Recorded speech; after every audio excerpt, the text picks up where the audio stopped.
जय हिंद दोस्तों। आज हम आपको फिजिक्स में उपग्रहों में भारहीनता की बात करेंगे। उपग्रहों में बैठा हुआ व्यक्ति जो होता है वो भारहीनता महसूस करता है। आज इसी को हम बताएंगे। सबसे पहले हम बता दें कि भारहीनता कहते किसको हैं, तो आपको ज़्यादा समझ में आएगा।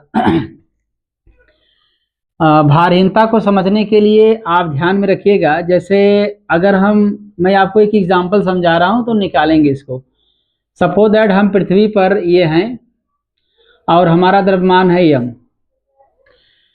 और आपको पता होना चाहिए कि किसी भी वस्तु के द्रव्यमान के कारण जो बल लगता है वो सदैव नीचे की तरफ लगता है, जिसको हम लोग mg कहते हैं। और आपको पता होना चाहिए कि ये हमारा एक्शन है और इसका रिएक्शन पृथ्वी लगाएगी हमारे ऊपर, जिसको प्रतिक्रिया रिएक्शन आर कहते हैं।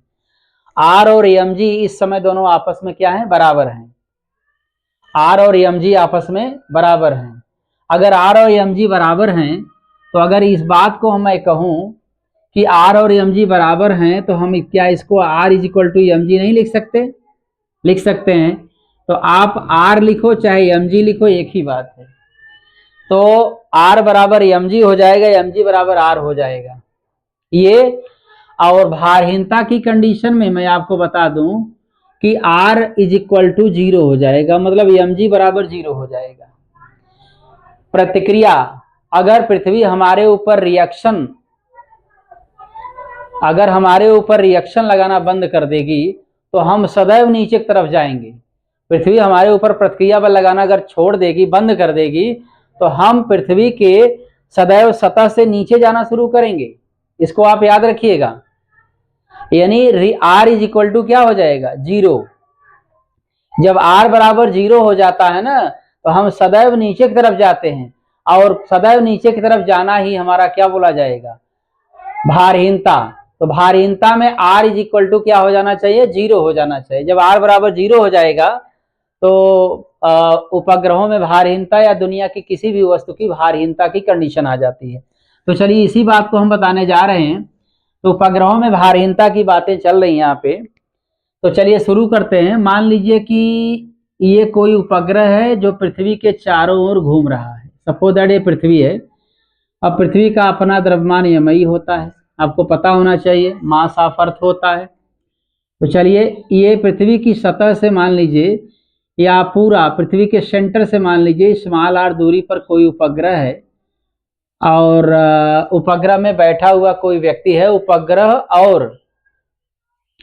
उपग्रह में बैठा हुआ कोई जो व्यक्ति है उसकी बात करेंगे हम। एक बार मान लीजिए कि ये जो उपग्रह में बैठा हुआ जो व्यक्ति है इसका द्रव्यमान कितना है, स्मॉल m है, और इसके बीच की दूरी कितना है, स्मॉल r है। तो चलिए भारहीनता की बात करते हैं। आप बताइए, उपग्रह सबको पता होना चाहिए, आपको भी पता होना चाहिए कि उपग्रह पृथ्वी के चारों ओर पृथ्वी अपने अक्ष के प्रति जितना समय में एक रोटेशन करती है 24 घंटे में, उसी के अकॉर्डिंग ये उपग्रह गति करता है। अर्थात पृथ्वी अपने एक्सिस के चारों ओर 24 घंटे में एक पूरा चक्कर लगाती है। उसी तरीके से उपग्रह भी पृथ्वी के चारों ओर 24 घंटे में एक पूरा चक्कर लगाता है, मतलब पृथ्वी के साथ साथ चक्कर लगाता है कोई उपग्रह। इसको आप याद रखिएगा। तो चलिए शुरुआत करते हैं। सबसे पहले आपको बता दें कि अगर ये गति करेगा उपग्रह तो निश्चित रूप से ये थोड़ा सा झुका रहेगा। और किधर झुका रहेगा, अगर कोई वस्तु वृत्ताकार पथ पे घूम रही है तो किधर झुकेगी, वृत्त के केंद्र की ओर झुकेगी। वृत्त के केंद्र की ओर झुकेगी ना। चलिए सबसे पहले मैं आपको बताऊं कि इन दोनों के बीच कौन सा बल लगेगा, गुरुत्वाकर्षण बल लगेगा। क्या लगेगा, गुरुत्वाकर्षण बल। तो चलिए शुरुआत करते हैं। गुरुत्वाकर्षण बल आपको पता होना चाहिए, Gm अपान r स्क्वायर। दूरी मैंने r माना, r स्क्वायर हो जाएगा। इन दोनों के बीच लगने वाला गुरुत्वाकर्षण बल मैंने क्या माना, Fg बराबर Gm अपान r स्क्वायर। और आप बताइए देख करके, इसका झुकाव किधर होगा, अंदर की ओर होगा, केंद्र की ओर होगा, केंद्र की ओर होगा। क्लियर। अच्छा, आपको पता होना चाहिए कि अगर इसका झुकाव केंद्र की ओर है तो इस पर एक बल लग रहा है, अभिकेंद्र बल।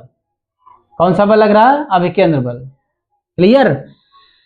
और आप बताइएगा, अभिकेंद्र बल आप जानते हैं, मैं यहाँ सूत्र भी लिख दे रहा हूँ। अभिकेंद्र बल Fc बराबर होता है mv0² r। अगर ये चक्कर लगाएगी तो निश्चित रूप से कुछ न कुछ वेग होना चाहिए इसका। ये उपग्रह चक्कर लगाएगा तो इसका कुछ न कुछ वेग होना चाहिए। तो मान लीजिए v0 वेग है, तो इस पर लगने वाला अभिकेंद्र बल क्या है? Fc बराबर mv0² r हो गया। अब आप देख के बताइएगा, अगर ये सबसे पहले कौन सा बल लगा? Fg। जब ये गति करने लगा तो ये Fc भी लगना शुरू हो गया, अभिकेंद्र बल भी लगना शुरू हो गया। तो झुकाव किधर है? केंद्र की ओर। तो कौन सा बल ज्यादा होना चाहिए?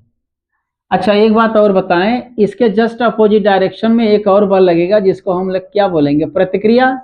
क्या बोलेंगे? प्रतिक्रिया। क्या लगेगा? प्रतिक्रिया। अब आप देख के बताइएगा, पहले कौन बल लगा? Fg। गति करने लगा, कौन बल लगना शुरू हो गया? Fc। तो Fg पहले लग रहा था, Fc बाद में लग रहा था। तो बताइए इसमें कौन ज्यादा है? पहले वाला बल ज्यादा होता है, याद रखिए। जो बाद में उत्पन्न होता है वो थोड़ा सा कम होता है। अगर पूछे कितना कम होता है तो इसमें से इसको घटा दीजिए आप। Fg माइनस Fc बराबर जो आएगा वो प्रतिक्रिया आएगा, R आता है, याद रखिएगा। तो चलिए मान रखते हैं Gem अपान स्मॉल r स्क्वायर। फिर से आप सुन लीजिएगा, पहले ये बल लगेगा, बाद में ये लगेगा, इसी से इसकी उत्पत्ति होती है। मतलब ये ज्यादा है, ये कम है। अगर ये 10 है तो ये मान लीजिए 9 है। पूछे कितना ज्यादा है? 10 में से 9 घटा दो, जो बढ़ेगा वही प्रतिक्रिया हो जाएगा, R के बराबर हो जाएगा। तो इस तरीके से अब Fc बराबर क्या होता है?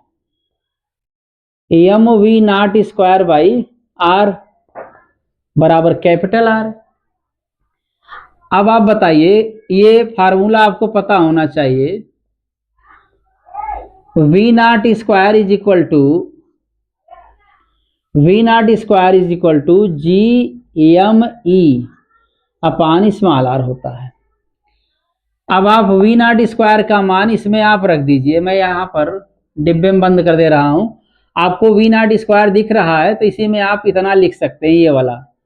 इसलिए फार्मूला बन जाएगा Gem अपान small r square minus m into Gme अपान r और अपान r।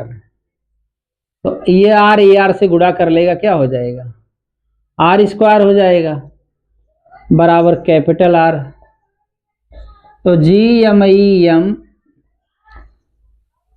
अपान स्मॉल r स्क्वायर माइनस ये भी हो जाएगा Gem अपान स्मॉल r स्क्वायर बराबर कैपिटल R। तो बोलिए कैपिटल R बराबर घटा देंगे, सेम टू सेम है, 0 आया कि नहीं आया? कैपिटल R बराबर क्या आ गया? 0 आ गया। जब कैपिटल R बराबर 0 आ जाए तो समझ लीजिए ये कंडीशन उपग्रह की भारहीनता बोली जाती है। प्रतिक्रिया ही है जो शून्य हो जाता है, R इज इक्वल टू 0 होता है। भार कभी भी शून्य नहीं होता है, भार तो बाद में R is equal to mg होता है। लेकिन पहले R इज इक्वल टू क्या होना चाहिए? 0 होना चाहिए। R बराबर 0 देने mg इज इक्वल टू 0 हो जाएगा। तो वह व्यक्ति या वह वस्तु भारहीनता को महसूस करेगी। मतलब वेटलेजनेस, भारहीनता को वेटलेजनेस कहते हैं। तो इस प्रकार से एक बार पुनः हम आपको बताते हैं, अगर कोई वस्तु वृत्ताकार पथ पे घूम रही है तो उस पर अब गुरुत्वाकर्षण बल के अलावा अभिकेंद्र बल भी लगेगा। अभिकेंद्र बल का फार्मूला मैं अपने वीडियो में बता चुका हूं, आप पीछे वीडियो जा करके देख सकते हैं। अगर देखा जाए तो ये गति करते समय थोड़ा सा केंद्र की ओर झुकी रहेगी। तो झुकने का मतलब होता है कि ये वाला बल इससे कुछ ज्यादा है। अगर ज्यादा है तो कितना ज्यादा है, इसी में से घटा दीजिए। आप जानते हैं एक बल इधर लगेगा तो इसका अपोजिट तो उधर लगवा ही करेगा, एक्शन का रिएक्शन लगता है ना।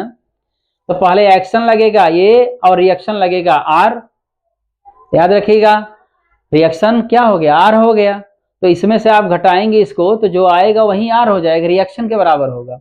जैसा कि मैंने यहाँ दिखाया है, इस प्रकार से मैंने पूरा मान रखते हुए सॉल्व किया है तो आर बराबर 0 आया है। तो उम्मीद करते हैं दोस्तों ये वीडियो आपको पसंद आया होगा। अगले वीडियो में आपसे फिर मिलेंगे, तब तक के लिए धन्यवाद।